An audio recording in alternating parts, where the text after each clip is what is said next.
les Arabes se sont clairement identifiés à l'État d'Israël, ont clairement dénoncé les crimes du Hamas qui ne correspondent pas, selon eux, pas même à l'islam ni à leurs valeurs, hein. Et depuis le 7 octobre, il y a de plus en plus d'Arabes qui n'hésitent plus à affirmer ouvertement leur appartenance à l'État d'Israël. Eh bien, nous avons le plaisir d'être en ligne avec Jacques Bendelac. Jacques, bonjour, Boker Tov. Oui, bonjour Daniel. Merci d'être avec nous ce matin. Nous vous avons sollicité, je rappelle d'abord à nos auditeurs que vous êtes économiste, écrivain et spécialiste, on va dire, du secteur arabe israélien. Vous avez d'ailleurs, on va le dire tout de suite, écrit un livre qui va paraître au début de l'année 2026 sur juifs et arabes israéliens. Donc vous connaissez bien ce dossier des arabes israéliens et c'est justement pour cela que nous voulions vous parler ce matin et revenir avec vous sur plusieurs données qui semblent particulièrement effrayantes. On a eu cette information sur le fait qu'il y a bien entendu des trafics, on va dire, de contrebande et d'armes entre l'Égypte en particulier et la population bédouine dans le Negev avec l'acheminement par des drones d'une quantité importante d'armes pour, on va dire, on pourrait parler de la pègre arabe israélienne. Et cette pègre, elle est extrêmement et douloureusement efficace, puisque on recense depuis le début de l'année plus de 200 meurtres et assassinats au sein du secteur arabe israélien, des règlements de compte entre différents clans au sein du secteur arabe israélien. Alors, je voudrais d'abord que l'on explique ce phénomène. Qu'est-ce qui justifie et explique ce pic de violence dans le secteur arabe israélien, en particulier au cours des dernières années? Ça s'est considérablement aggravé. Au cours des dernières années, c'était valable même avant le 7 octobre, ça l'est encore plus depuis le 7 octobre. Oui, absolument. C'est une tendance qui existe chez les Arabes depuis 30 ou 40 ans, hein. Ce n'est pas un phénomène nouveau, en particulier chez les Bédouins, mais pas seulement. Une criminalité qui va en s'amplifiant, parce que sans doute que les moyens mis en place par les gouvernements, la police, ne sont pas suffisants, ne sont pas à la hauteur, hein, de ce qui se passe. Et on voit qu'aujourd'hui, des moyens très sophistiqués sont employés par les Arabes, notamment en faisant venir des drones d'Égypte qui déversent des contrebandes d'armes, hein. Tout ça, c'est quelque chose de nouveau. Et les 2 dernières années de guerre ont fait que la police et l'armée israélienne étaient occupées à d'autres choses que de s'occuper de ces questions-là. Et la criminalité s'est amplifiée dramatiquement durant ces 2 dernières années, sans aucun doute, hein. Mais il faut quand même préciser que ça ne concerne qu'une petite minorité des Arabes et qu'une petite minorité des Bédouins, hein. Oui. L'immense majorité sont des gens intégrés, qui travaillent, hein, notamment parmi les Bédouins, qui font l'armée, puisque les Bédouins font l'armée. Et donc, ce n'est qu'une petite minorité de criminels, d'extrémistes, qui ne travaillent pas et qui se sont entièrement dévolus à la contrebande et à la criminalité. Oui, mais puisqu'on parle des Bédouins dans le Negev, il y a tout de même un phénomène qui existe, c'est, on va dire, les liens familiaux entre certains Bédouins du Negev et des habitants de la bande de Gaza. Et cela peut favoriser, on va dire, ce rassemblement de familles pourrait favoriser, on va dire, l'acheminement d'armes, le développement de petites cellules terroristes. Oui, alors il y a des liens entre les Bédouins et les Arabes et les populations palestiniennes aux alentours.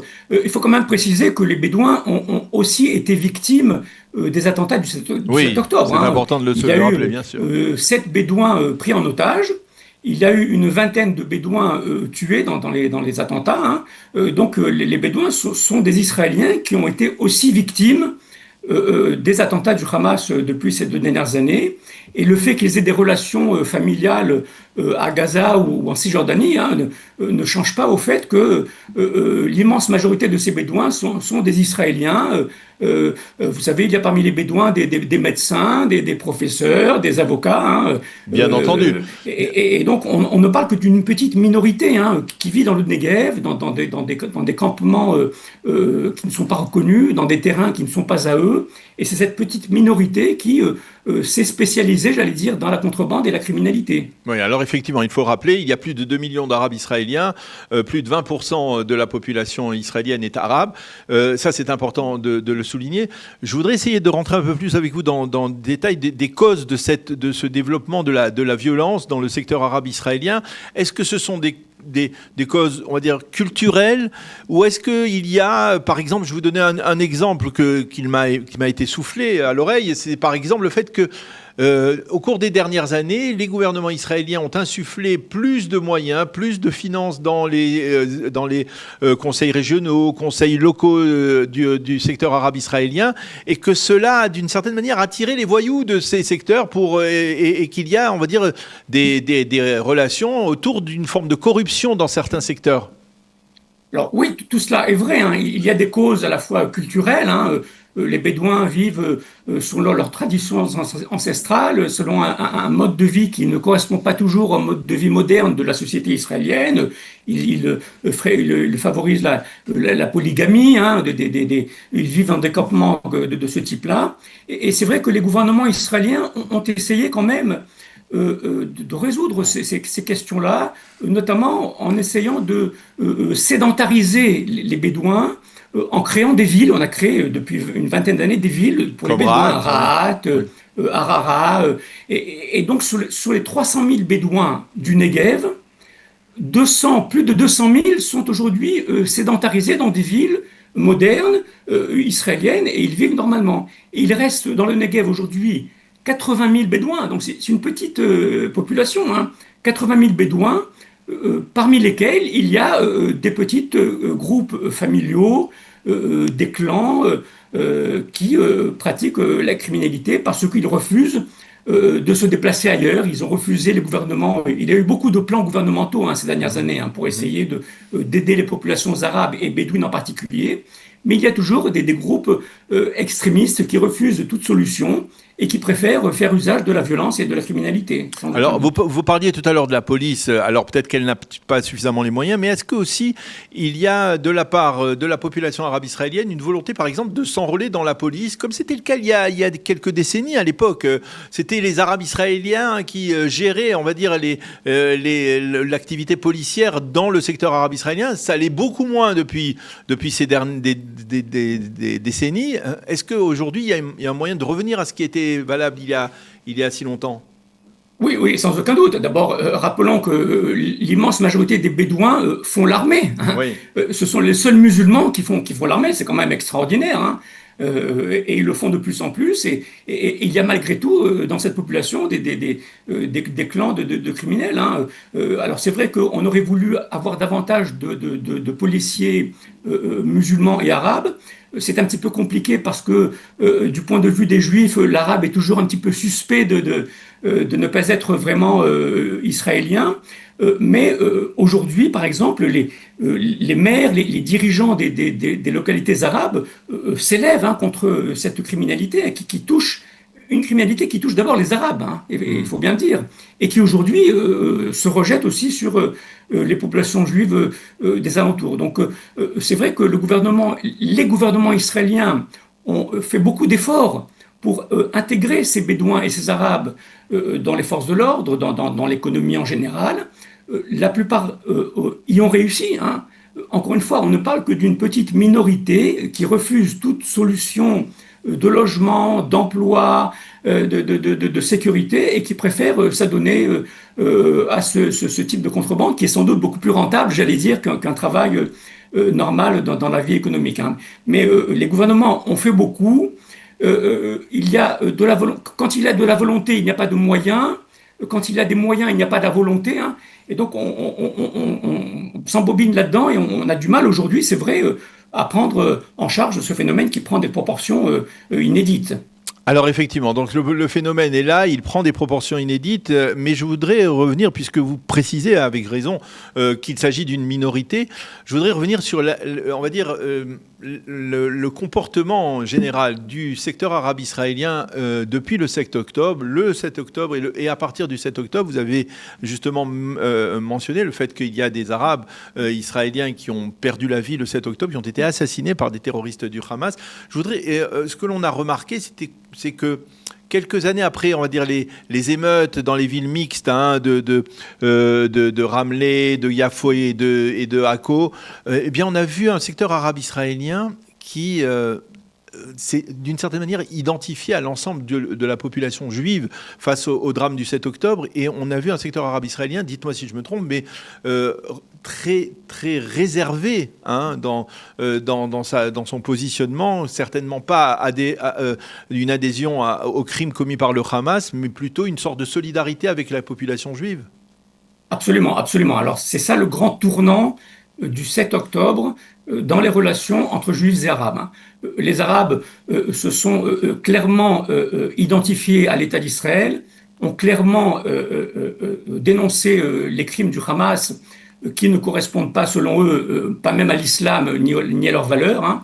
Et depuis le 7 octobre, il y a de plus en plus d'arabes qui n'hésitent plus à affirmer ouvertement et publiquement leur appartenance à l'État d'Israël, leur soutien à l'État d'Israël et le fait qu'Israël a le droit de se défendre, hein. Ça, c'est un phénomène qu'on n'avait pas vu jusqu'à présent, parce qu'effectivement, comme vous le dites, on n'a pas vu depuis 2 ans ni de manifestations, ni de mouvements de colère chez les Arabes. Les Arabes se sont solidarisés totalement avec la population israélienne et juive depuis le 7 octobre, hein. C'est ça le grand changement. Comment vous l'expliquez, ce changement? Le rapport entre juifs et arabes depuis le 7 octobre. Comment vous l'expliquez, Jacques, ce changement? Bien, d'abord parce que les Arabes ont été aussi touchés par les attentats du Hamas du 7 octobre, et parce que je crois que c'était peut-être un petit peu difficile à dire, mais je crois que les Arabes ont souvent à l'intérieur d'eux-mêmes se sont souvent sentis israéliens à l'intérieur d'eux-mêmes sans oser avouer le dire, hein. Et il fallait qu'un événement malheureux de ce type-là survienne pour qu'ils n'hésitent plus à dire qu'ils sont israéliens, qu'ils veulent le rester et qu'ils soutiennent Israël dans son droit à se défendre. Donc c'est, si vous voulez, cet événement qui a fait que les Arabes sont beaucoup plus ouverts et beaucoup plus honnêtes sur le fait qu'ils sont d'abord israéliens et d'abord. Toutes les enquêtes montrent bien que l'arabe va se définir aujourd'hui d'abord comme israélien, ensuite comme musulman et en troisième position comme palestinien. Ah oui. C'est nouveau comme situation, hein. Oui, c'était pas le cas. C'était pas le cas il y a à peine une dizaine d'années, si je ne m'abuse. Ah, absolument, c'était pas le cas il y a 5-6 ans, hein. C'était une situation tout à fait différente. C'est une situation qui a commencé à changer en 2022, lorsque, si vous vous en souvenez, un parti islamiste RAM a soutenu le gouvernement précédent en affirmant que l'arabe est israélien d'abord et ensuite palestinien. Ça, c'était une nouveauté vraiment qu'on n'avait pas entendue. Et ce changement de mentalité, donc il y a 3, 4, 5 ans, a évolué très fortement depuis le début de la dernière guerre. Alors, vous en parlez dans votre livre, qui va apparaître au début de l'année, Juifs et Arabes israéliens, mais est-ce que vous pouvez nous donner une perspective? Est-ce que, par exemple, puisqu'on rentre cette année 2026 sera une année électorale, est-ce que vous pouvez envisager le fait que, après le 7 octobre, et justement par rapport à ce positionnement des Arabes israéliens aux côtés de la population juive, on puisse envisager une levée d'une sorte de veto qui existait jusqu'à présent dans la politique israélienne, d'une participation des partis arabes dans telle ou telle coalition gouvernementale? Absolument, c'est nécessaire et c'est obligatoire. Je crois que aussi bien les Arabes comprennent qu'il faut qu'ils participent à des gouvernements pour améliorer leur situation de vie et leur niveau de vie et leurs conditions de vie. Et je crois aussi que les Juifs ont bien compris que pour que les Arabes se sentent davantage israéliens, eh bien, il faut les intégrer à la vie politique.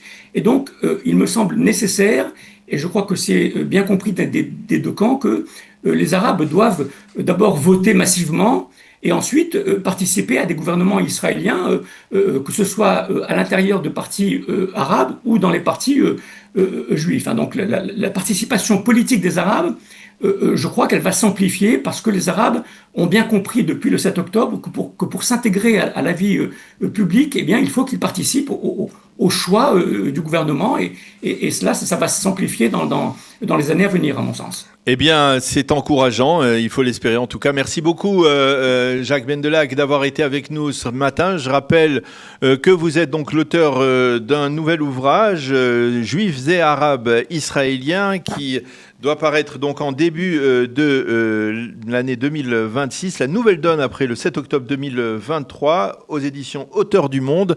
Merci beaucoup d'avoir accepté de répondre à nos questions sur ce secteur arabe israélien qui est passionnant. Merci et bonne continuation. À bientôt, Jacques.